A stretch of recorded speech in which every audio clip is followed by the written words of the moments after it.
হরে কৃষ্ণ। জন্মাষ্টমী ব্রত কবে পালন করতে হবে, কিভাবে ব্রত পালন করতে হবে? আজকে আমরা জন্মাষ্টমী ব্রতের মাহাত্ম্য সম্পর্কে আলোচনা করব।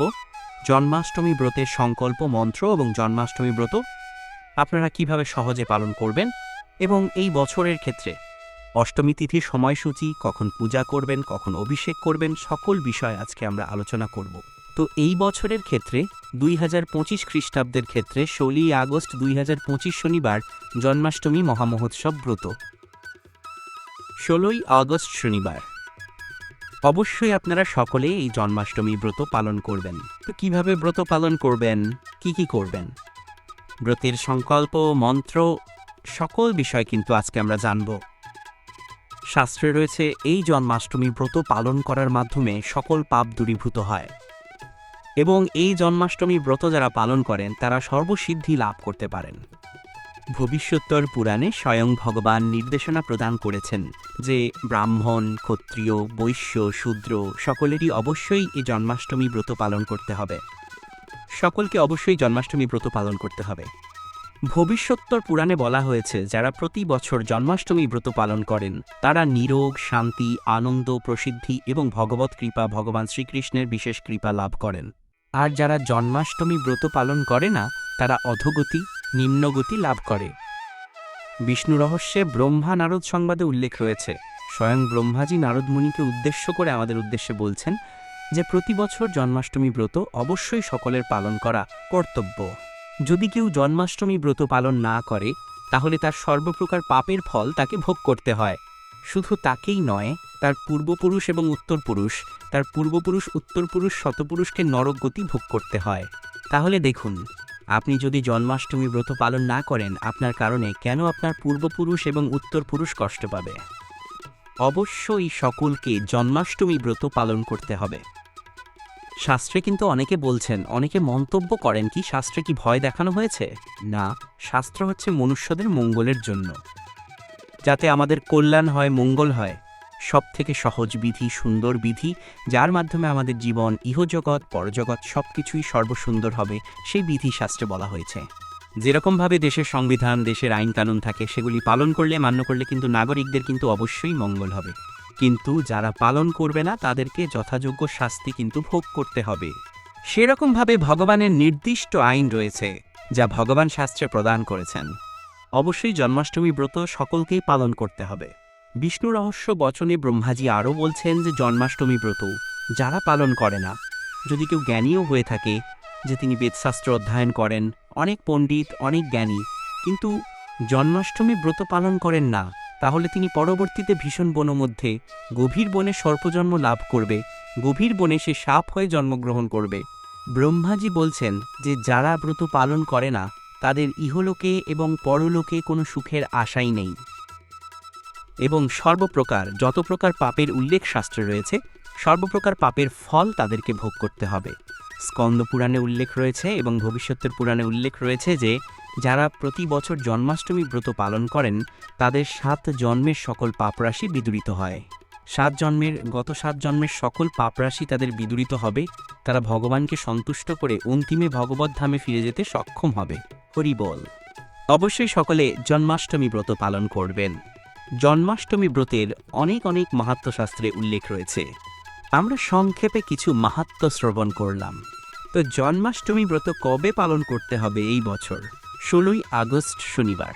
সারা পৃথিবীর সকল স্থানে একই দিনে ব্রত, সেটি আমরা জেনে গেলাম। এখন কিভাবে ব্রত পালন করতে হবে সেটিও আমরা আজকে জানব। ব্রতের সংকল্প মন্ত্র আমরা আজকে প্রদান করব। কিন্তু অনেকে ব্রতের সময়সূচি জানতে চেয়েছেন, অর্থাৎ কখন অষ্টমী তিথি শুরু হচ্ছে, কখন অষ্টমী তিথি সমাপ্ত হচ্ছে। দেখুন, যখন অষ্টমী তিথি শুরু তখনই ব্রত শুরু সেরকমটি নয়। ব্রত পালন করতে হবে 16 তারিখ শনিবারে এবং শাস্ত্র সিদ্ধান্ত অনুযায়ী দিনের শুরু হয় সূর্য উদয় থেকে। তাই ব্রত কিন্তু ব্রাহ্ম মুহূর্ত বা সূর্য উদয় থেকে কিন্তু বেসিক্যালি শুরু, কিন্তু অধিক রাতে আহার করা বর্জনীয়। তাই হচ্ছে ব্রতের আগের দিন অর্থাৎ 15 তারিখ অধিক রাতে, মধ্যরাতে বা শেষ রাতে আহার করা উচিত নয়। তো চলুন এখন আমরা সারা বিশ্বের এই অষ্টমী তিথির সময়সূচি জেনে নেই। ভারত 15ই আগস্ট রাত 11টা 49 মিনিট থেকে 16ই আগস্ট রাত 9টা 34 মিনিট। বাংলাদেশ ১৬ই আগস্ট রাত ১২টা ১৯ মিনিট থেকে ১৬ই আগস্ট রাত ১০টা ৪ মিনিট। মালয়েশিয়া সিঙ্গাপুর ১৬ই আগস্ট রাত ২টো ১৯ মিনিট থেকে ১৭ই আগস্ট রাত ১২টা ৪ মিনিট। দুবাই ওমান ১৫ই আগস্ট রাত ১০টা ১৯ মিনিট থেকে ১৬ই আগস্ট রাত ৮টা ৪ minute. Bahrain Qatar Kuwait Saudi ১৫ই আগস্ট রাত ৯টা ১৯ মিনিট থেকে ১৬ই আগস্ট সন্ধ্যা ৭টা ৪ মিনিট। লন্ডন ১৫ই আগস্ট সন্ধ্যা ৭টা ১৯ মিনিট থেকে ১৬ই আগস্ট বিকেল ৫টা ৪ মিনিট। ইটালি জার্মানি ফ্রান্স ১৫ই আগস্ট রাত ৮টা ১৯ মিনিট থেকে ১৬ই আগস্ট সন্ধ্যা ৬টা ৪ মিনিট। অস্ট্রেলিয়া ১৬ই আগস্ট ভোর ৪টা ১৯ মিনিট থেকে ১৭ই আগস্ট রাত ২টো ৪ মিনিট। জাপান ১৬ই আগস্ট ভোর ৩টা ১৯ মিনিট থেকে ১৭ই আগস্ট রাত ১টা ৪ মিনিট। আমেরিকা কানাডা ১৫ই আগস্ট দুপুর ২টো ১৯ মিনিট থেকে ১৬ই আগস্ট দুপুর ১২টা ৪ মিনিট। তো আমরা জেনে গেলাম সারা বিশ্বের অষ্টমী তিথির সময়সূচি। তো ব্রত কিভাবে পালন করতে হবে তা আমরা শ্রবণ করব। কিন্তু কেন আমরা ব্রত পালন করছি? এই বিশেষ দিনটি কি? জন্মাষ্টমী ভগবান শ্রীকৃষ্ণের শুভ আবির্ভাব তিথি মহোৎসব। কারণ এটি হচ্ছে ভাদ্র মাসের কৃষ্ণপক্ষের অষ্টমী তিথি। প্রতিকল্পে ব্রহ্মার প্রতিকল্প মানে হচ্ছে প্রতি ৮৬৪ কোটি বছরে একবার ভগবান স্বয়ং গোলক বৃন্দাবন থেকে এই ভৌম জগতে তিনি আসেন। ব্রহ্মার প্রতিকল্পে অর্থাৎ ব্রহ্মার প্রতিদিনে একবার, আর আমাদের হিসেবে মনুষ্যদের হিসেবে প্রতি ৮৬৪ কোটি বছরে একবার। তো ব্রহ্মার প্রতিদিনের হিসাবে অষ্টবিংশতি চতুর্যুগের দাপরের তৃতীয় সন্ধ্যায় মানে ২৮তম চতুর্যুগের সত্য ত্রেতা দাপর কলি এভাবে কিন্তু আবর্তিত হচ্ছে। এর মধ্যে ব্রহ্মার প্রতিদিনের মধ্যে যে ২৮তম চতুর্যুগ, সেই চতুর্যুগের যে দাপর যুগ, সেই দাপর যুগের তৃতীয় সন্ধ্যায় এই ভাদ্র মাসের কৃষ্ণপক্ষের অষ্টমী তিথিতে মধ্যরাত্রিতে কিন্তু ভগবান আবির্ভূত হয়েছেন। যখন সূর্যর সিংহ রাশিতে গমন করেছে, অর্থাৎ সূর্য থাকবে সিংহ রাশিতে এবং বৃষরাশিস্থ শশধরে অর্থাৎ চন্দ্র হচ্ছে বৃষ রাশিতে অবস্থান করলে স্বয়ং ভগবান রোহিণী নক্ষত্রে তিনি আবির্ভূত হয়েছেন এই ভাদ্র মাসের কৃষ্ণপক্ষের অষ্টমী তিথিতে মধ্যরাত্রিতে। তো এই তিথি অত্যন্ত মাহাত্ম্যপূর্ণ, ভগবানের আবির্ভাব তিথি। তো অনেকে বলে থাকেন যে ভগবানের জন্মদিন, তাহলে কেন আমরা উপবাস থাকব? কেন আমাদেরকে এত কষ্ট করে উপবাস থাকতে হবে? এই দিন তো হচ্ছে আমাদের বেশি বেশি ভোজন করার কথা। না, ভগবানের আবির্ভাব তিথি কাকে সন্তুষ্ট করতে হবে? ভগবানকে। যার জন্মদিন, যার আবির্ভাব দিবস, তাকেই তো সন্তুষ্ট করতে হবে, নাকি আমাদের নিজেদের আমরা উদরপূর্তি করব? না। তো ভগবান কিভাবে সন্তুষ্ট হবেন? স্বয়ং ভগবানের নির্দেশ এবং ব্রহ্মাজি সহ সকল দেবগণের নির্দেশ কি? যে এই দিন যেন আমরা উপবাস ব্রত পালন করি। উপবাস মানে কি? ভগবানের নিকটে বাস। উপবাস মানে হচ্ছে ভগবানের কাছাকাছি থাকা। যার জন্মদিন, যার আবির্ভাব দিবস, তার আমরা কাছাকাছি থাকব। কিভাবে?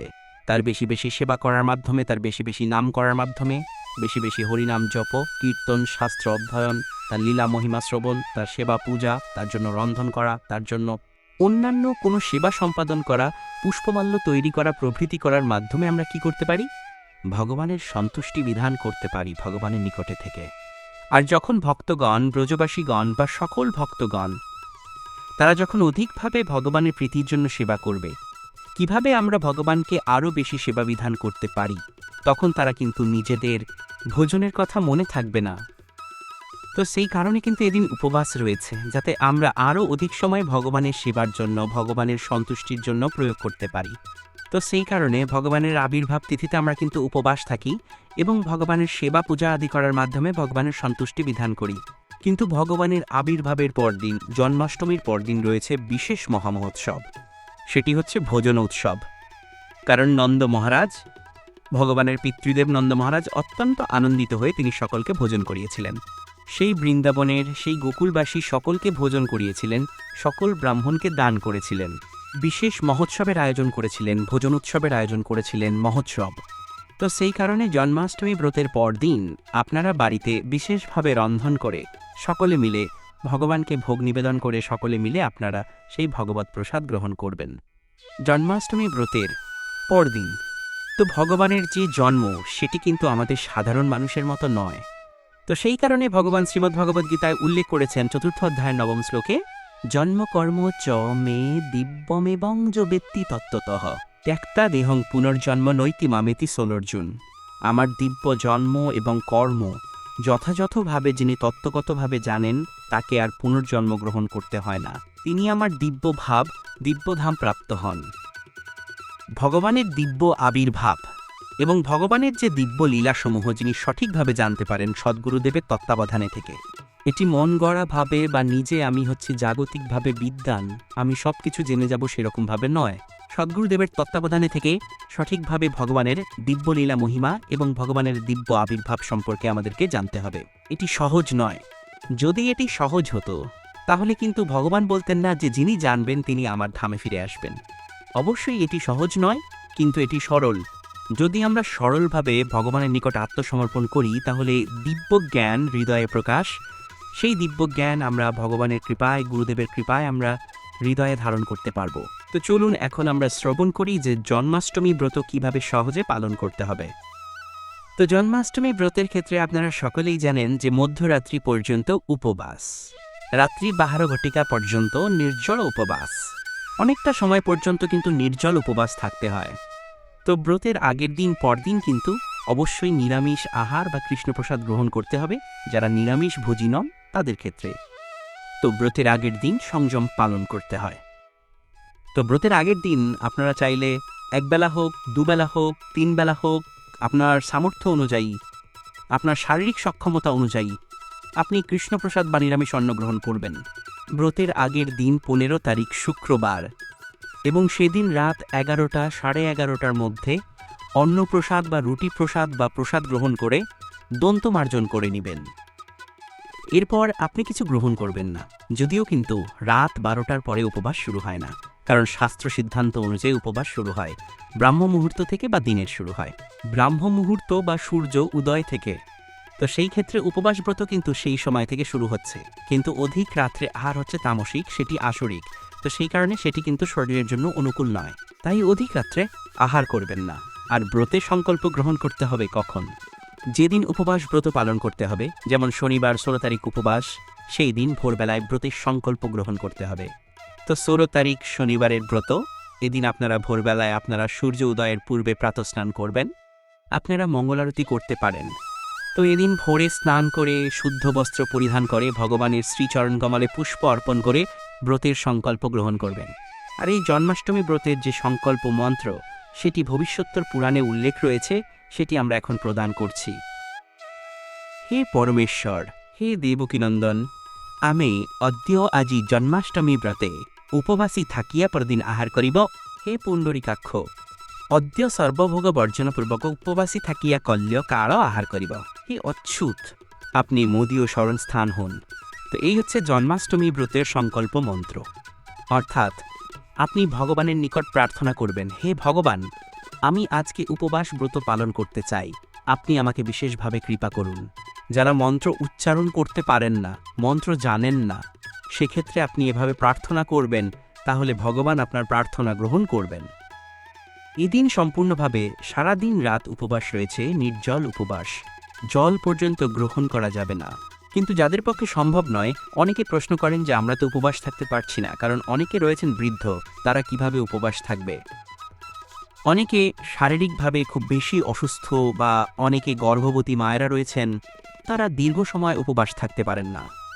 যাদের ক্ষেত্রে এরকম প্রতিকূল অবস্থা রয়েছে, আমরা যে 3টি প্রতিকূল অবস্থার কথা উল্লেখ করেছি, সেই ক্ষেত্রে আপনারা জল গ্রহণ করে উপবাস থাকতে পারেন বা ফল জল গ্রহণ করে উপবাস থাকতে পারেন।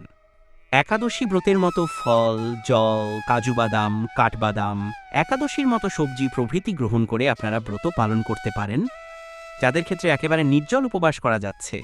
কিন্তু আপনারা অন্ন আদি রবিশস্য গ্রহণ করবেন না। অন্ন, রুটি, পিঠা প্রভৃতি রবিশস্য গ্রহণ করবেন না। তো এদিন কমপক্ষে মধ্যরাত্রি পর্যন্ত, অর্থাৎ রাত্রি 12 ঘটিকা পর্যন্ত নির্জল উপবাস। কিন্তু এরপর আপনি অন্ন বা পিঠা প্রভৃতি গ্রহণ করতে পারবেন না। কেউ চাইলে পরদিন পারণের সময় পর্যন্তই কিন্তু একটানা নির্জল উপবাস করতে পারেন। কিন্তু সেটিতে যারা সক্ষম নন সেই ক্ষেত্রে তারা মধ্যরাত্রিতে রাত্রি 12 ঘটিকা পর্যন্ত নির্জল উপবাস করে। এরপর আপনারা একাদশী ব্রতের মতোই যে অনুকল্প প্রসাদ সেটি গ্রহণ করতে পারেন।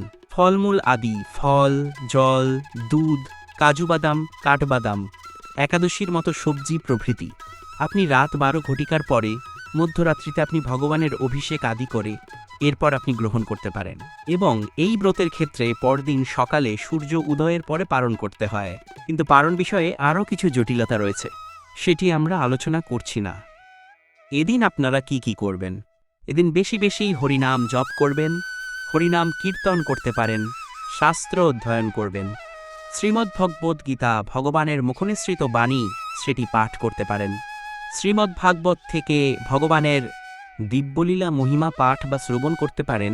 লীলা পুরুষোত্তম শ্রীকৃষ্ণ গ্রন্থ রয়েছে, ভগবানের সুন্দরভাবে আবির্ভাব লীলা মহিমা উল্লেখ রয়েছে, সেটি আপনারা পাঠ করতে পারেন। লীলা পুরুষোত্তম শ্রীকৃষ্ণ গ্রন্থ থেকে এবং ভগবানের চরণকমলে তুলসীপত্র পুষ্প অর্পণ করবেন। পরিবারের সকলে মিলে সকালে স্নান করে ভগবানের চরণকমলে তুলসীপত্র এবং পুষ্প অর্পণ করবেন, প্রার্থনা করবেন, ভগবানের পূজা অর্চনা প্রভৃতি সম্পাদন করবেন। ভগবানের যে ভোগ নিবেদন, অনেকে মনে করেন যে এদিন যেহেতু আমাদের উপবাস তাই ভগবানকেও উপবাস থাকতে হবে, বাড়িতে আমরা ভোগ নিবেদন করব না। না, এরকমটি করা যাবে না। ভগবানের তো উপবাস নেই, ভগবান কার জন্য উপবাস করবেন? তিনি তো অনাদিরাদি গোবিন্দ, তিনি অসমর্থ, তার ঊর্ধ্বে কেউ নেই, তার সমান কেউ নেই, তাকে উপবাস পালন করতে হয় না। তাই ভগবানের পূজা, ভোগ নিবেদন প্রভৃতি যথারীতি চলবে। সকালে, দুপুরে, বিকেলে, রাতে যথারীতি ভগবানের ভোগ নিবেদন চলবে, কিন্তু সে প্রসাদ আপনারা যত্ন করে রেখে দেবেন। এদিন কেউ চাইলে হোম বা যজ্ঞ করতে পারেন এবং ভগবানের বিভিন্ন স্তোত্র অষ্টকম রয়েছে সেগুলি পাঠ করতে পারেন। কৃষ্ণ অষ্টোত্তর শতনাম রয়েছে সেটি পাঠ করতে পারেন। আর বিশেষভাবে ভগবানের যে অভিষেক হয়ে থাকে, মহা অভিষেক জন্মাষ্টমী ব্রত উপলক্ষে, সেটি হবে মধ্যরাত্রিতে। সেটি কেউ চাইলে সন্ধ্যার পরে যে কোনো সময় করতে পারেন, আপনার সুবিধা মতো সময়। অনেকেই মন্দিরে গিয়ে যুক্ত হতে পারেন, নিকটস্থ ইস্কন মন্দিরে গিয়ে যুক্ত হতে পারেন, বাড়িতেও করতে পারেন। আপনারা সন্ধ্যার পূর্বে পুনরায় স্নান করে শুদ্ধ বস্ত্র পরিধান করে তিলক আচমন করে আপনারা সবকিছু প্রস্তুত করে নেবেন। অভিষেকের সকল সামগ্রী আপনারা উপকরণ প্রস্তুত করে নেবেন এবং অভিষেক করার জন্য একটি উঁচু বেদি বা উঁচু স্থান, উঁচু টেবিলে ভগবানকে স্থাপন করবেন। সেক্ষেত্রে আপনারা যাদের বাড়িতে ভগবান গোপালের বিগ্রহ রয়েছে, গোপালের অভিষেক করতে পারেন। যাদের বাড়িতে রাধা মাধব শ্রীবিগ্রহ রয়েছে, অভিষেক করতে পারেন। যাদের বাড়িতে রাধা মাধবের চিত্রপট রয়েছে, চিত্রপটে অভিষেক করতে পারেন। আপনার সুবিধামতোভাবে আপনি ভগবানকে স্থাপন করবেন এবং আপনি অভিষেক করতে পারেন। দুধ, দই, ঘি, মধু, চিনির জল, নানা প্রকার ফলের রস প্রভৃতি দিয়ে আপনি অভিষেক করতে পারেন। এবং পূজা, অভিষেকের সম্পূর্ণ বিধি, সকল মন্ত্রাবলী আমরা কিন্তু আগামীকাল আলোচনা করব। তো কেউ ভাবতে পারে যে অষ্টমী তিথি ভারতে রাত্রি 9:34 ঘটিকা পর্যন্ত থাকবে, এর মধ্যে কি অভিষেক শুরু করতে হবে বা শেষ করতে হবে? দেখুন, এই ক্ষেত্রে আপনি যে কোনো সময় অভিষেক করতে পারেন, কারণ উপবাস যেহেতু 16 তারিখ, তো সেই ক্ষেত্রে 16 তারিখ মধ্যরাত্রিতে আপনি অভিষেক করতে পারেন।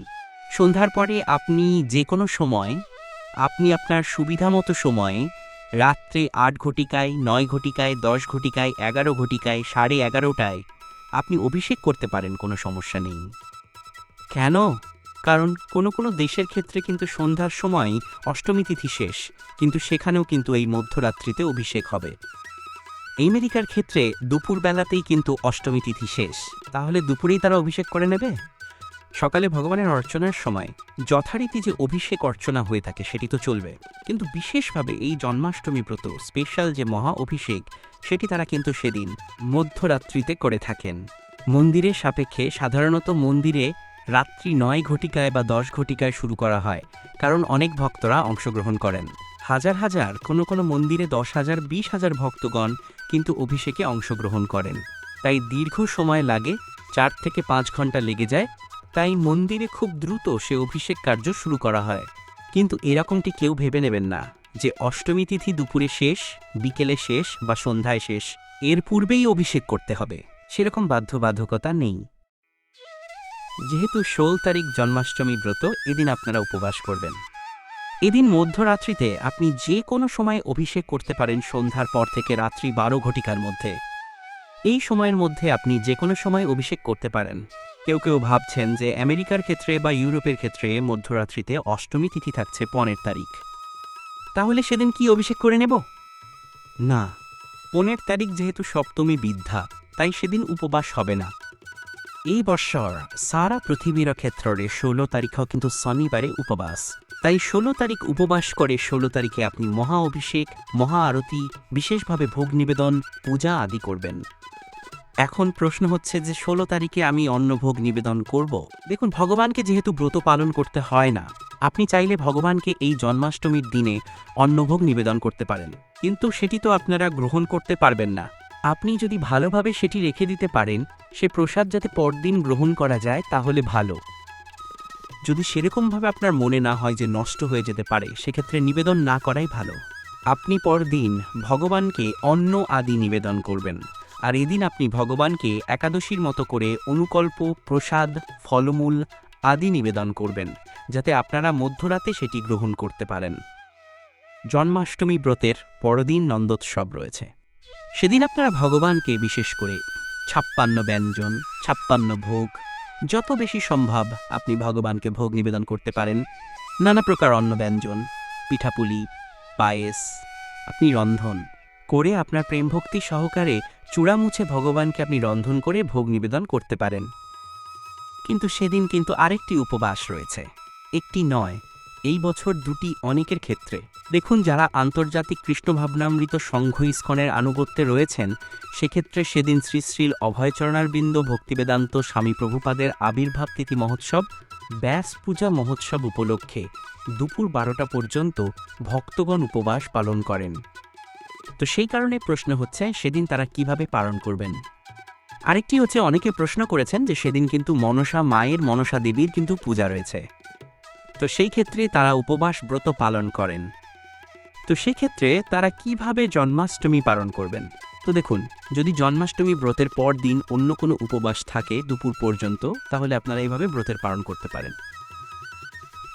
পরবর্তী উপবাস যদি দুপুর 12টা পর্যন্ত হতে পারে, সেটি পালন করে এরপর আপনারা মধ্যাহ্নকালে অন্নপ্রসাদ বা রুটি প্রসাদ গ্রহণ করে পালন করে নেবেন। দ্বিতীয়টি হচ্ছে, সেদিন আপনারা চরণামৃত বা জল গ্রহণ করতে পারেন ভোরবেলায়। চরণামৃত জল গ্রহণ করে, তুলসীপত্র সহিত চরণামৃত জল গ্রহণ করে, কারণ জল গ্রহণের শাস্ত্রে বলা হয়েছে উপবাসও হয়ে থাকে আবার পালনও হয়ে থাকে। তো সেক্ষেত্রে আপনারা রবিবার ভোরবেলায় চরণামৃত বা জল গ্রহণ করে এরপর আপনারা পরবর্তী উপবাস করবেন। এরপর দুপুর 12টার পরে আপনারা পালন করতে পারেন অন্ন আদি গ্রহণ করে, অন্ন, রুটি প্রভৃতি গ্রহণ করে পালন করতে পারেন। আর যারা মনে করেন না আমি পরদিন উপবাস করব না, সেক্ষেত্রে ভোরবেলা সূর্য উদয়ের পরে সকাল 6 ঘটিকার পরে আপনি যে কোনো সময় ব্রতের পালন করতে পারেন। তো যেহেতু শ্রী শ্রীল প্রভুপাদের প্রতি আমরা সকলেই কিন্তু বিশেষভাবে কৃতজ্ঞ, আমাদের অবশ্যই কৃতজ্ঞতা পোষণ করা উচিত, কারণ আমরা দায়বদ্ধ। কারণ জগৎগুরু শ্রী শ্রীল প্রভুপাদের কারণে সারা পৃথিবীতে আজ কোটি কোটি ভক্ত, কোটি কোটি লোকেরা ভগবানকে চিনতে পেরেছে, ভগবানের মহিমা জানতে পেরেছে, হরিনাম করছে, কৃষ্ণপ্রসাদ গ্রহণ করছে, দুবাহু তুলে ভগবানের সম্মুখে নৃত্য করছে, শ্রী শ্রী মন্মহাপ্রভুর মহিমা সম্পর্কে জানতে পেরেছে, এবং এই মনুষ্য জীবনের কি উদ্দেশ্য তারা সেটি জানতে পেরেছে, শাস্ত্র অধ্যয়ন করতে পারছে সহজে। তাই সেই কৃতজ্ঞতাবশত সেদিন অবশ্যই উপবাস ব্রত পালন করা, শ্রী শ্রী প্রভুপাদের চরণকমলে পুষ্প অর্পণ করা, পুষ্পাঞ্জলি প্রদান করা এবং বিশেষভাবে প্রার্থনা করা উচিত। এদিন সকল ইস্কন মন্দিরে মধ্যাহ্নকালে সকাল 11 ঘটিকার পর থেকে বিশেষভাবে উৎসব হয়ে থাকে, শ্রী শ্রী প্রভুপাদের মহা অভিষেক, মহা আরতি হয়ে থাকে, পুষ্পাঞ্জলি হয়ে থাকে। আর নন্দোৎসবের দিন, জন্মাষ্টমী ব্রতের পরদিন শ্রী শ্রী প্রভুপাদের যে ব্যাস পূজা, সেদিন কিন্তু প্রতিটি ইস্কন মন্দিরে বিশেষভাবে মহোৎসবের আয়োজন হয়ে থাকে। হাজার হাজার ব্যঞ্জন ভগবানকে ভোগ নিবেদন করা হয় এবং শ্রী শ্রী প্রভুপাদকে তা অর্পণ করা হয়, এবং সকল ভক্তগণের উদ্দেশ্যে হাজার হাজার ভক্তগণকে কিন্তু বিশেষভাবে মহাপ্রসাদ বিতরণ করা হয়। তো আপনারা নিকটস্থ ইস্কন মন্দিরে গিয়ে সেদিন যুক্ত হতে পারেন জন্মাষ্টমী ব্রতের পরদিন মধ্যাহ্নকালে।